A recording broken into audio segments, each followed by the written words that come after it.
بسم اللہ الرحمن الرحیم۔ السلام علیکم سامعین، یہ ہے کاشان بصیرت کا یوٹیوب چینل جہاں پر ہم مستند کتابوں کا مل کر مطالعہ کرتے ہیں، اور جو کتاب آج کل میں اور آپ مل کر پڑھ رہے ہیں جو کہ مشہور عربی کتاب فاطمۃ الزہرا سلام اللہ علیہا من المہد الی اللحد کا اس کا اردو ترجمہ ہے۔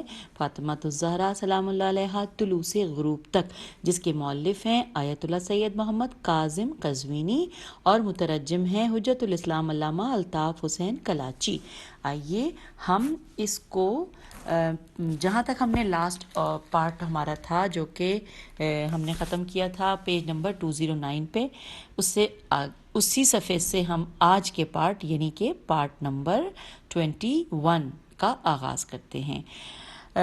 پچھلے آپ کو یاد ہوگا ہم جب پچھلے پارٹ میں پڑھ رہے تھے بی بی فاطمہ زہرا سلام اللہ علیہا کے حوالے سے، ہم نے مولا امام حسن علیہ السلام کی ولادت کے بارے میں جو کچھ اس کتاب میں موجود تھا وہ پڑھا تھا، اور اگلی میں نے آپ کو یاد ہوگا آپ سے کہا تھا کہ اگلی ہیڈنگ شروع کرنے کے لیے جو ہے وہ ہم ابھی شروع نہ کریں، اگلے میں کریں گے۔ لو جی آئیے ہم آ گئے اگلے پارٹ میں، چلیں جی مل کے پڑھ رہے ہیں ہم۔ ولادت حضرت امام حسین علیہ السلام۔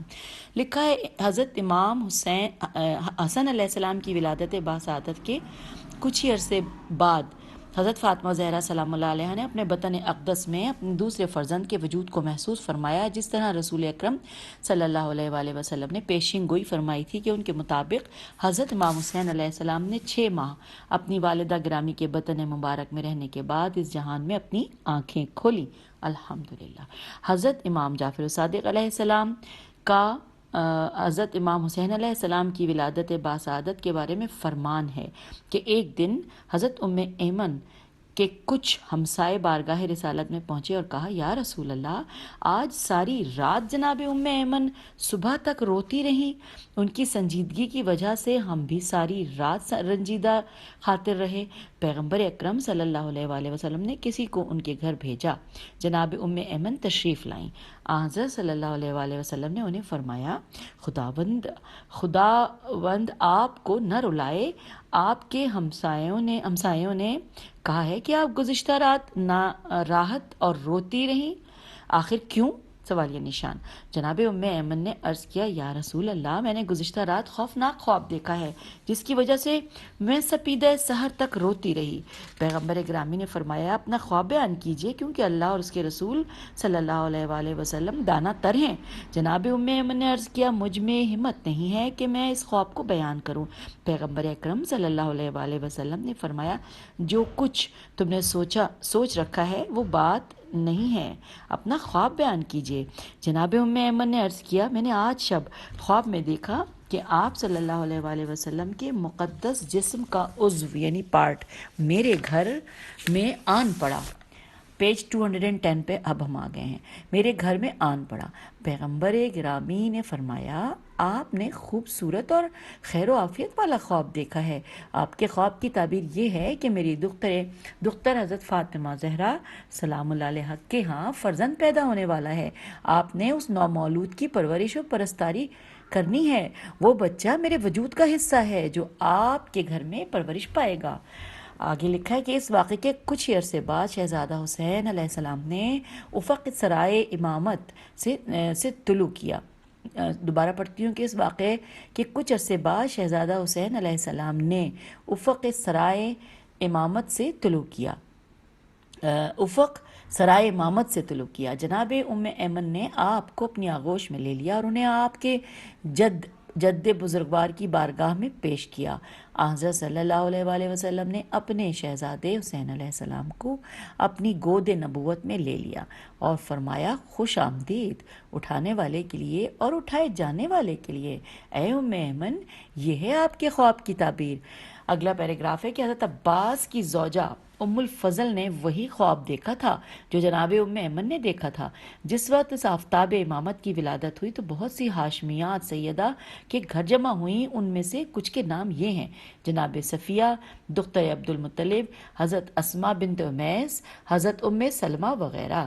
اس خورشید جہاں افروز کے طلوع کے بعد پیغمبر اکرم صلی اللہ علیہ وآلہ وسلم نے فرمایا کہ ترجمہ یا امہ حل، میں نے بھی عربی میں نہیں پڑھے، کچھ گڑبڑ نہ کر دوں، although عربی کی جان بوجھ تو ہے لیکن غلطی کی گنجائش نہیں ہونی چاہیے۔ ترجمہ ہے پھوپھی جان میرے فرزند کو میرے پاس لے آئیے، یہ ترجمہ تھا۔ آگے لکھا ہے جناب صفیہ نے عرض کیا یا رسول اللہ ابھی تک ہم نے نومولود کو تیار نہیں کیا ہے۔ رسول اللہ نے فرمایا انورٹڈ کاما ترجمہ اللہ تبارک و تعالیٰ نے انہیں پاک و پاکیزہ بنایا ہے، انہیں میرے پاس لے آئیں، انورٹڈ کاما کلوز۔ اس دوران فرشتہ وحی نازل ہوا اور اس نے رسول اللہ کو پیغام دیا، اس نومولود کا اسم مبارک ہارون کے دوسرے فرزند کے نام پر رکھیے، ان کا نام عبرانی زبان میں شبیر ہے اور اس کا معنی عربی میں حسین بنتا ہے، اس لیے ان کا نام حسین رکھیے۔ بعد ازیں رسول اکرم صلی اللہ علیہ وآلہ وسلم پر ملائکہ فوج در فوج نازل ہونے لگے، وہ پہلے اس خورشید امامت کے طلوع کی مبارکباد دیتے، پھر ان کی شہادت کی تعزیت پیش کرتے۔ اور یہ حوالہ ہے کتاب حیات الحسین جلد نمبر 1 صفحہ نمبر 37 اور جلاء العیون جلد نمبر 17 صفحہ نمبر 18۔ اب ہم آگے ہیں اس کتاب کے پیج نمبر 211 پر۔ لکھا ہے پیغمبر گرامی صلی اللہ علیہ وآلہ وسلم نے اپنے فرزند کو اپنی گود رسالت میں لیا اور ان کے دہن اقدس میں اپنی زبان وحی داخل فرمائی تو شہزادہ حسین علیہ السلام نے زبان وحی کو چوسنا شروع کیا۔ رسول اللہ صلی اللہ علیہ وآلہ وسلم روزانہ اپنی دختر کے خانہ اقدس میں تشریف لاتے اور اپنے فرزند حسین علیہ السلام کے دہن مبارک میں اپنی زبان وحی داخل کرتے، شہزادہ اپنے نانا بزرگوار کی زبان کو چوستے۔ حضرت امام حسین علیہ السلام کا گوشت پوست رسول اللہ صلی اللہ علیہ وآلہ وسلم کے لعاب سے پیدا ہوا اور آپ کے جسم مبارک کی ہڈیاں بھی لعاب رسول صلی اللہ علیہ وآلہ وسلم سے مضبوط ہوئیں۔ اس شہزادے نے نہ اپنی والدہ گرامی کا دودھ پیا اور نہ کسی اور خاتون کا دودھ نوش فرمایا۔ حضرت علامہ بحر العلوم نے اس واقعے کو یوں منظوم فرمایا ہے۔ اب یہ سامعین جو نظم ہے اس کے 4 مصرے یعنی کہ 2 اشعار لکھے میں، ترجمہ میں پڑھنے جا رہی ہوں کیونکہ یہ عربی میں ہے کہ اللہ کی قسم اس نوزاد فرزند نے کسی خاتون کا دودھ نہیں پیا، انہیں دودھ پلانے والے اللہ کے نبی تھے، وہ کبھی ان کے دہن مبارک میں اپنی انگلی دیتے تھے اور کبھی اپنی لسان وحی، اسی طریقے سے ان کا سازمان وجود اوج کمال تک پہنچا۔ ابھی اس اختر تابناک کو افق سرائے زہرا پر طلوع ہوئے 7واں دن ہوا تھا کہ ان کے سر مبارک کے بالوں کو صاف کیا گیا اور ان بالوں کے وزن کے برابر چاندی اللہ کے راستے میں خرچ کی گئی اور ان کی سلامتی اور شکر خداوندی کے لیے قربانی کی گئی۔ اور یہ حوالہ ہے بہار الانوار جلد نمبر 44 اور صفحہ نمبر 198 اور اصول کافی کی جلد نمبر 1 صفحہ نمبر 265۔ آگے چلتے ہیں۔ آگے لکھا ہے کہ حضرت امام حسین علیہ السلام کی زندگی کی تمام تفصیلات ہماری کتاب الامام الحسین من المہد الی اللحد میں موجود ہیں انشاءاللہ تعالی۔ آگے ہیڈنگ ہے سیدہ زینب الکبریٰ کی ولادت باسعادت۔ آئیے جانتے ہیں۔ لکھا ہے خاندان وحی کی تیسری اولاد دختر ایمان و حریت حضرت زینب کبریٰ ہیں کہ جنہوں نے اپنے برادر امام حسین علیہ السلام کے بعد اس جہان میں آنکھیں کھولیں۔ پیج 212۔ حضرت امیر المومنین علیہ السلام کی دختر حضرت زینب کی تاریخ ولادت یہی ہے جو ہم نے بیان کی ہے کہ آپ اپنے بھائی امام حسین علیہ السلام کے بعد پیدا ہوئیں۔ اکثر مورخین و محدثین نے اسی نظریے کی تائید کی ہے، لیکن بعض مفاد پرست مورخین نے حضرت زینب کو حضرت فاطمہ زہرا کی چوتھی اولاد مشہور کیا ہے تاکہ اپنی اس چال سے اس ظلم پر پردہ ڈال سکے جو کچھ لوگوں نے سیدہ زہرا سلام اللہ علیہا کے دروازے پر ہجوم کیا تھا، اور جب حضرت فاطمہ زہرا سلام اللہ علیہا دروازے اور دیوار کے درمیان اس ہجوم کے ذریعے فشار میں آئی تھیں تو وہیں جناب محسن شہید ہو گئے تھے۔ اگلا پیراگراف ہے۔ جی ہاں، ان مورخین نے اس دردناک جرم و جنایت کو چھپانے کے لیے یہ ظاہر کیا کہ سیدۃ النساء العالمین نے اپنے فرزند محسن علیہ السلام کے سخت ہونے کے بعد ایک اور بچے کو جنم دیا، یعنی انہوں نے کوئی خاص صدمہ نہیں دیکھا۔ ان مورخین میں سے کہ جنہوں نے اس بے اساس نظریے کو قبول کیا ان میں سے ایک بنت الشاطی مصری ہیں کہ جو اس مورد میں لکھتی ہیں کہ حضرت زہرا سلام اللہ علیہا پیغمبر گرامی کی گراں قدر بیٹی تھی انہوں نے رسول اللہ صلی اللہ علیہ وآلہ وسلم کی زندگی میں 2 فرزندوں کو جنم دیا کہ جن سے پیغمبر خدا صلی اللہ علیہ وآلہ وسلم کی آنکھیں ٹھنڈی ہوئیں۔ آپ رسول اللہ صلی اللہ علیہ وآلہ وسلم کی زندگی میں کوئی تیسری اولاد کو جنم نہ دے سکی سوائے جناب محسن کے۔ یہ ان کے مقدر میں نہ تھا کہ وہ اس بلند و بالا گھر میں آ کے اپنے نور وجود سے جہان کو منور کرتے۔ آگے لکھا ہے اگلے پیراگراف میں کہ یہاں مؤلف کوئی خاص ضرورت محسوس نہیں کرتے کہ وہ یہاں اس بے اساس نظریے کا جواب دیں۔ آگے میدان وسیع پڑا ہے جس میں سیر حاصل بحث کی جائے گی کہ حضرت محسن علیہ السلام کا واقعہ کس طرح پیش آیا۔ حضرت محسن حضرت فاطمہ زہرا سلام اللہ علیہ کے آخری بچے تھے۔ ان کی شہادتوں کا سبب ان کا سخت ہونا سین قاف توئے سخت ہونا ہے۔ جس وقت حضرت فاطمہ زہرا سلام اللہ علیہ اپنے گھر کے در و دیوار کے درمیان باہر کے ہجوم کے زور سے پھنس گئی تھیں تو حضرت محسن کا سخت ہوا تھا اور وہ شہید ہو گئے تھے۔ ہم یہاں اپنی اس کتاب کے اسلوب کے مطابق سیدہ زینب کبریٰ سلام اللہ علیہ کی زندگی کے مختصر حالات لکھ رہے ہیں۔ اگر خداوند تعالیٰ نے توفیق دی تو ان کی مفصل احوال اپنی کتاب زینب الکبریٰ من المہد الی اللحد میں لکھیں گے۔ ان کی حیات مشرقہ قابل بحث ہے کہ ان کی زندگی پر سیر حاصل بحث کی جائے۔ اچھا سامعین، اب اگلی ہیڈنگ نظر آ رہی ہے کہ تاریخ ولادت۔ آئیے اس کے بارے میں جانتے ہیں۔ کیا لکھا ہے کہ اس بانو بزرگوار صاحب خرد و ایمان حضرت زینب عالیہ کی ولادت باسعادت 5 ہجری کو ہوئی۔ آپ خاندان وحی اور رسالت کی تیسری اولاد ہیں۔ میں انہیں ہر قسم کی تعریف و توصیف سے بے نیاز جانتا ہوں۔ آپ کی عظمت و منزلت کائنات پر بھاری ہے۔ پیج 213۔ ان کی شان و شوکت کون بیان کر سکتا ہے جن کے بابا امام مرتضیٰ علی علیہ السلام ابن ابی طالب ہوں، کہ جن کی والدہ سیدۃ النساء العالمین صدیقہ کبریٰ فاطمہ زہرا سلام اللہ علیہ اور وہ پارہ جگر رسالت مآب ہوں، جن کے برادران جوانان جنت کے سردار ہوں، دین و دنیا کے رہبر و امام ہوں۔ کیا ممکن ہے کہ ان کی کوئی فضیلت بیان کر سکے؟ یہ حقیقت ہے کہ وہ ثمر فضیلت ہیں اور شعار عزت و عظمت ہیں۔ شرافت و پاکیزگی کے حالے سے انہیں اپنے اندر گھیر رکھا ہے۔ دوبارہ پڑھتی ہوں۔ شرافت و پاکیزگی کے حالے نے انہیں اپنے اندر گھیر رکھا تھا۔ آپ کی رفت کا کیا کہنا؟ آپ کی کس صفت کو لیا جا سکتا ہے؟ اس ملکوتی سینے کا کیا کہنا جس سے آپ نے دودھ پیا؟ وہ گود کتنی پرعظمت ہے جس میں آپ نے تربیت پائی۔ وہ تربیت و پرورش جو آپ نے پائی اس کی مثال ناپید ہے۔ اس گھر کی روحانیت و معنویت کا کیا کہنا جس میں آپ نے آنکھیں کھولیں؟ ان عوامل کے بارے میں نہیں پوچھا جا سکتا کہ جو آپ کو ورثے میں ملے۔ جس انداز سے آپ سلام اللہ علیہ کی تربیت ہوئی، وہ خاندانی فضا جس میں آپ نے آنکھیں کھولیں اور بچپن گزارا اور پلی بڑھی، وہ نور کی ذوفشانیوں سے ذوفشان تھا۔ آپ نے اس مقدس خانوادے میں ہر لمحہ تقدس سے ہمکنار دوبارہ پڑھتی ہوں۔ آپ نے اس مقدس خانوادے میں ہر لمحہ تقدس سے ہمکنار رہیں۔ اب اس جملے میں کہیں کچھ گڑبڑ ہے لیکن میں جوں کا تو پڑھ دیا، پھر پڑھ کے دیکھتے ہیں۔ آپ وہاں پہ اس میں نئے نہیں ہونا چاہیے۔ آپ اس مقدس خانوادے میں ہر لمحہ تقدس سے ہمکنار رہیں۔ میرے خیال ہے یہ ٹھیک ہے۔ اچھا، میں نے تینوں طرح پڑھ کے آپ کے سامنے پیش کر دیا۔ جو صحیح ہو اس کو ایکسیپٹ کر لیجئے، باقی دو چھوڑ دیجئے۔ آگے لکھا ہے آپ کو اس گھرانے میں تہذیب و اخلاق کے وہ دروس ملے جو وحی آسمانی کا جوہر تھے۔ حقیقت یہ ہے کہ یہ بات کس قدر دردناک ہے کہ تاریخ نے ان پر کس قدر مظالم کے پہاڑ ڈھائے، بالکل اس طرح جس طرح تاریخ نے ان کے والد گرامی اور والدہ معظمہ کے ساتھ اور ان کے تمام خاندان کے ساتھ سلوک کیا۔ جس طرح عقیلہ قریش کی شخصیت تھی اسی طرح تاریخ نے آپ کو پیش نہیں کیا۔ جس طرح ان کی شخصیت کا تقاضا تھا اس طرح تاریخ نے زینب الکبریٰ عقیلہ بنی ہاشم دختر فرزانہ پیغمبر صلی اللہ علیہ وآلہ وسلم کے عظیم الشان کارناموں پر پردہ ڈالنے کی کوشش کی۔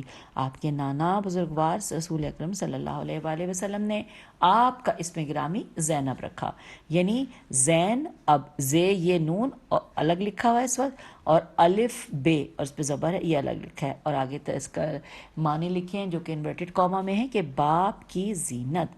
الشیخ محمد جواد مغنیہ نے مغنیہ نے اپنی کتاب الحسین و بطلۃ الکربلا میں مصر کے ایک رسالے المجمہوریہ بریکٹ میں لکھا ہے کہ جو 31/10/31 جو ڈیٹ کی 31/10/72 یعنی سن 72 کے میں کی 31ویں تاریخ ہے اور 10واں مہینہ کا ایک مقالہ اپنی کتاب میں نقل کیا ہے. ہم اس کے کچھ اقتباسات یہاں نقل کیے دیتے ہیں. تو اسامین یہاں پہ وہ جو کتاب رسالہ جو 1972 میں ہوا تھا اس کی یہ کچھ پارٹس اس کتاب میں ہیں. ہم آئیے مل کے پڑھتے ہیں. لکھا ہے حضرت زینب شعبان 5 ہجری کو پیدا ہوئیں. ولادت کے بعد ان کی والدہ ماجدہ امام علی علیہ السلام کے پاس حاضر ہوئیں اور عرض کیا کہ ان کا نام رکھیں. آپ نے فرمایا میں رسول اللہ صلی اللہ علیہ وآلہ وسلم پر سبقت حاصل نہیں کر سکتا. رسول اللہ سفر پر تھے. جب رسول صلی اللہ علیہ وآلہ وسلم گھر تشریف لائے تو ان سے اس مولود کا نام پوچھا گیا کہ ان کا اسم کیا رکھیں. رسول اللہ صلی اللہ علیہ وآلہ وسلم نے فرمایا میں اپنے رب پر سبقت نہیں کر سکتا. اس وقت جبرائیل علیہ السلام نازل ہوئے. جبرائیل امین نازل ہوئے اور انہوں نے آپ کو رب جلیل سے کے سلام عرض کیے اور عرض کیا کہ اب ہم جا رہے ہیں پیج 214 پہ اور عرض کیا کہ مولودہ کا اسم گرامی زینب ہے. اللہ نے ان کا نام یہی چنا ہے. اچھا سامعین یہاں پہ اب بی بی زینب کے حوالے سے جو ٹاپک ہم پڑھ رہے تھے وہ اختتام کو پہنچا. اگلا لکھا ہے پیکر پائیداری و استحکام. لکھا ہے عقیلہ قریش ایک درخشاں زندگی کی مالک تھیں. تاریخ ان کے فضائل و محو کیا مسئلہ ہے آج میرے منہ پہ نا ہے اٹک گیا آ کے. چلیے پھر دوبارہ پڑھتے ہیں. تاریخ ان کے فضائل و مواہب سے سرشار ہے. ان کی الہام بخش زندگی کے تمام مراحل درس آموز نمونہ جرت و شجاعت حریت کے دفاع کے لیے حوادث دردناک سے بھرپور ہیں. ابھی آپ اپنے عہد طفولیت میں تھیں کہ آپ کو اپنے جد نامدار رسول اللہ صلی اللہ علیہ وآلہ وسلم کی وفات کا صدمہ برداشت کرنا پڑا. کچھ عرصے بعد آپ کے سر سے مہربان والد کا سایہ اٹھ گیا. اپنی والدہ کی جانسوز جدائی کے بعد آپ کو وہ دن بھی دیکھنے پڑے کہ جب آپ صلی اللہ علیہ وآلہ وسلم کے والدین نامدار کو گوشہ نشین کر دیا گیا. ان سے تمام مکانات و اختیارات سلب کر لیے گئے. جب امیر حریت نے مدینے سے کوفے کی طرف ہجرت فرمائی تو آپ کو بھی ان کے ساتھ جانا پڑا. خداوند تعالیٰ کی مشیت اس میں تھی کہ آپ کو وطن سے دور پردیس میں ایک بہت بڑا صدمہ برداشت کرنا پڑا. ایسا صدمہ جس سے آسمان لرز گئے اور وہ آپ کے مہربان والد کی دردناک شہادت تھی. اگلا پیراگراف لکھا ہے کہ اپنے والد مہربان کی شہادت کے بعد حالات نے یکدم کروٹ بدلی کہ زمانے کے امام حسن علیہ السلام کے خلاف اموی سربراہ نے جنگ و حرب کا میدان شعلہ ور کر دیا یا در کر دیا. اس جنگ کے جو نتائج سامنے آئے وہ اہل بیت علیہ السلام رسول اللہ صلی اللہ علیہ وسلم کے حق میں نہ تھے. انہی حالات کے ہاتھوں اور ابلیسی کوششوں نے وہ کام کیا کہ فرزند رسول صلی اللہ علیہ وآلہ وسلم کو سم خیانت سے منزل شہادت پر پہنچا دیا گیا. سم خیانت سے منزل شہادت پر پہنچا دیا گیا. اس تبدادی سازشوں نے اپنے ضرب زور اور فریب و خیانت سے عالم اسلام کی روح کو اس قدر خوف زدہ کیا اور حالات میں کچھ ایسی بگاڑ پیدا کر دی کہ عوام پریشان ہو گئے کہ اب حق کے ساتھ ساتھ ہیں تو جان جاتی ہے، باطل کے ساتھ دیتے ہیں تو ایمان جاتا ہے. ان حالات نے عقیلہ قریش کی روح کو تڑپا کر رکھ دیا. اگلا پیراگراف ہے ابھی چند سال گزرے تھے کہ عقیلہ قریش کو ایک دردناک عظیم ترین سانحے سے گزرنا پڑا. ایسا سانحہ جس نے زمین کو لرزا دیا، آسمان کانپ اٹھا، کائنات میں ہلچل مچی. وہ تاریخی واقعہ کربلا تھا. لیکن تعجب انگیز امر یہ ہے کہ اس دختر امیر حریت دانش منش خاتون نے ان شدید ترین حوادث کے سامنے استقلال و پائیداری کا مظاہرہ کیا. آپ نے ان بدترین حالات میں روح اسلامی اور حقوق بشر کا شجاعت و بہادری سے دفاع کیا. کربلا سے کوفے اور کوفے سے شام تک اپنا وظیفہ شرعی انجام دے کر واپس مدینے تشریف لائیں۔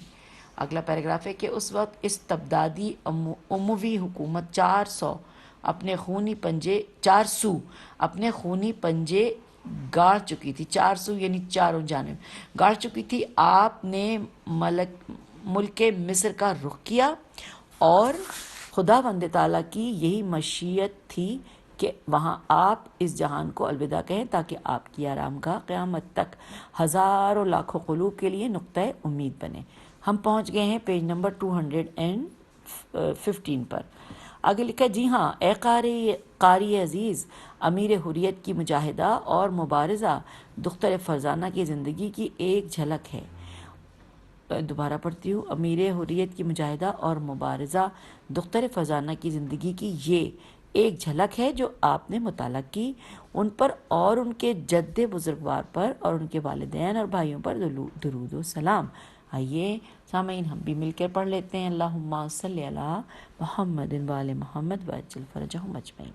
اگلی ہیڈنگ ہے حضرت ام کلثوم کی ولادت۔ آئیے پڑھتے ہیں۔ لکھا ہے اس عظیم مگر سادگی سے لبریز گھرانے میں ایک اور بچی نے جنم لیا۔ اس گھر میں پیدا ہونے والی یہ دوسری دختر تھی اور ان کا نام چہارم تھا۔ اس بانو کا بھی اس گھر میں اس طرح استقبال کیا گیا جس طرح پہلے آنے والے فرزندوں کا استقبال کیا گیا تھا۔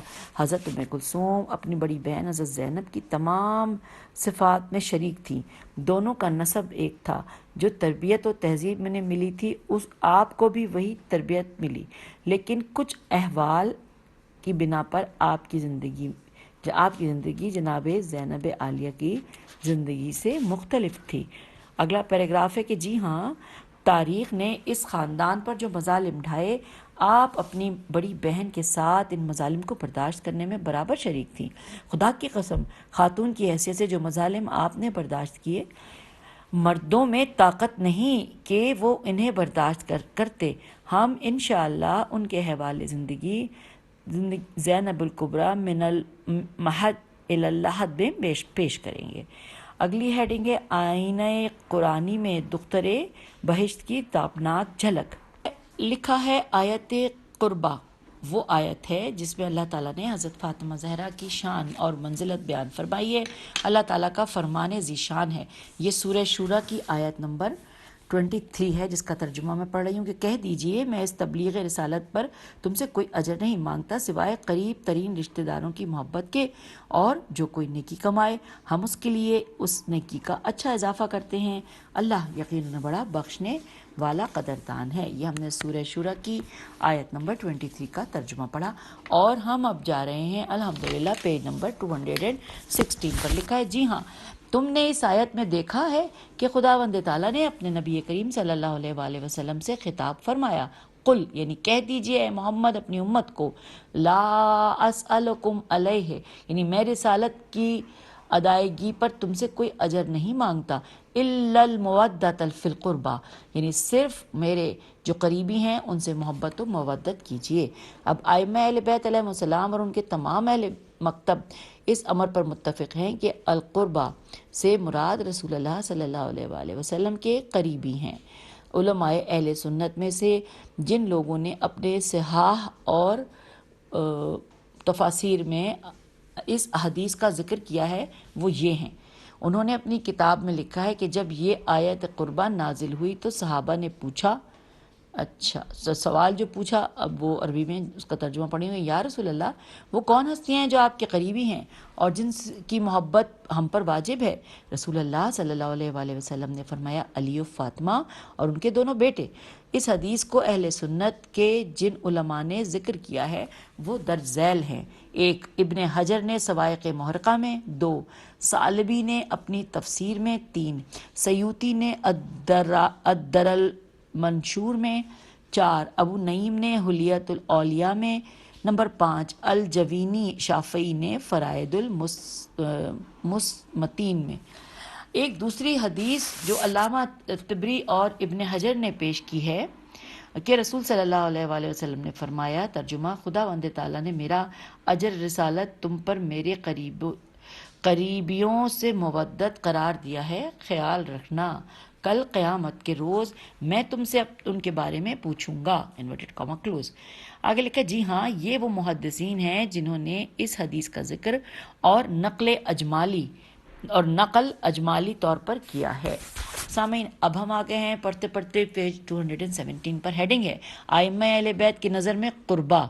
آئیے جانتے ہیں، لکھا ہے جی ہاں ہمارے پاس وہ احادیث موجود ہیں کہ جنہیں ائمہ معصومین علیہ السلام نے اپنی بحثوں اور مناظروں میں پیش کیا ہے۔ انہوں نے مقصد و مراد قربا میں پر کامل روشنی ڈالی ہے۔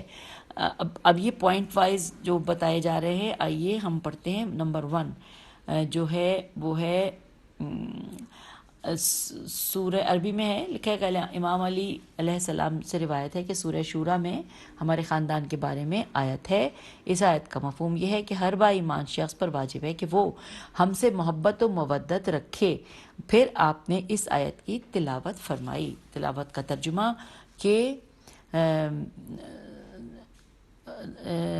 صاحب السوائق اس آیت کی تلاوت فرمائی، میرے خیال ہے وہ پچھلی والی آیت کی بات کر رہے ہیں۔ چلیے دیکھتے ہیں، کیونکہ آگے نمبر 2 لکھا ہوا گیا، لکھا ہے صاحب السوائق نے اپنی کتاب میں حوالہ دیا ہے کہ حضرت امام حسن علیہ السلام حسن مجتبی نے ایک خطبے میں ارشاد فرمایا۔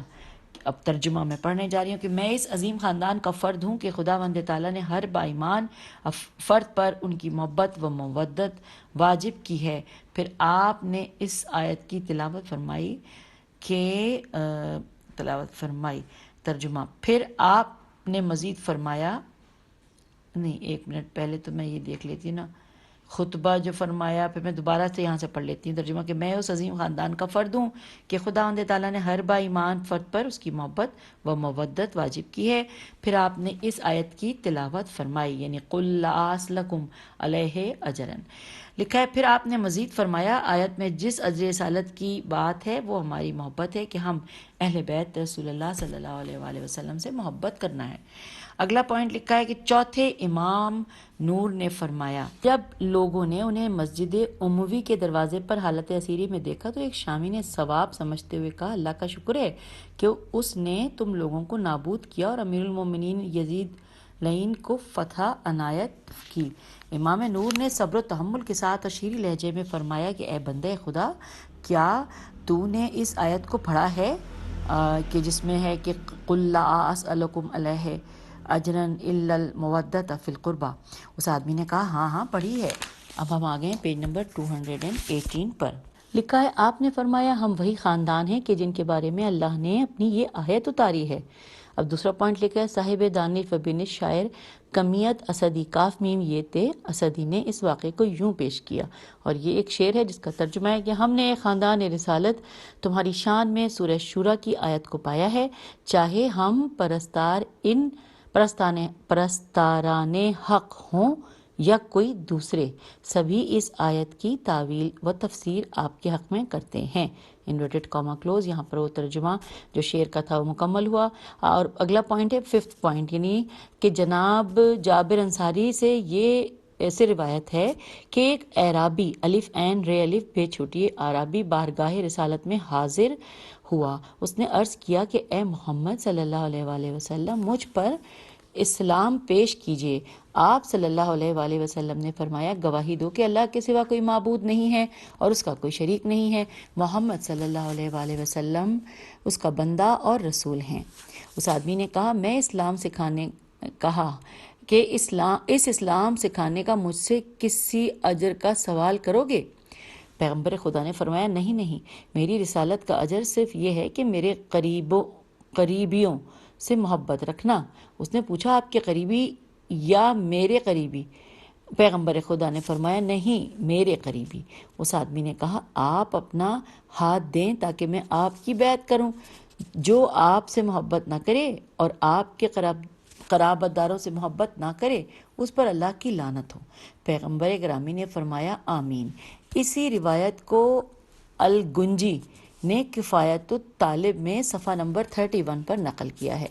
اچھا 6th پوائنٹ ہے صاحب السوائق المحرقہ نے ابن عربی کے 2 شعر نقل کیے ہیں۔ یہ 2 شعر جو ہیں اس کو ترجمہ ہے، پہلے شعر کا ترجمہ ہے کہ میں خاندان پیغمبر سے محبت کرنا واجب جانتا ہوں ان لوگوں کے خلاف جو خاندان پیغمبر سے دوری اپناتے ہیں، آیت قربہ نے مجھے ان کے نزدیک کر دیا ہے۔ اس کے بعد اگلا شعر ہے جو کہ ہم پڑھنے جا رہے ہیں پیج نمبر 219 پر، اس کا ترجمہ ہے کہ پیغمبر گرامی نے پیغام رسالت کی ترویج کے لیے اپنے قریبیوں سے مودت کے علاوہ کچھ طلب نہیں فرمایا۔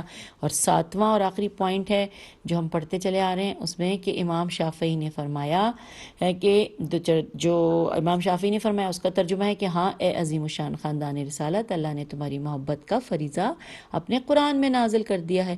اور اس کے بعد یہ آخری ایک اور شعر ہے جو کہ امام شافعی کا ہے، اس کا ترجمہ کہ اور تمہاری عظمت اور شان و شوکت کے لیے اتنا کافی ہے کہ جو آدمی اپنی نماز میں درود پر درود نہیں میں تم پر درود نہیں پڑھتا اس کی نماز قبول نہیں ہوتی۔ اور سامعین ہم یہاں پر اپنی آج کی اس ریڈنگ کو روک دیتے ہیں کیونکہ ٹائم ہو گیا ہے۔ ہم نے پڑھ لیا یہاں تک کہ جو کہ امام شافعی نے فرمایا تھا۔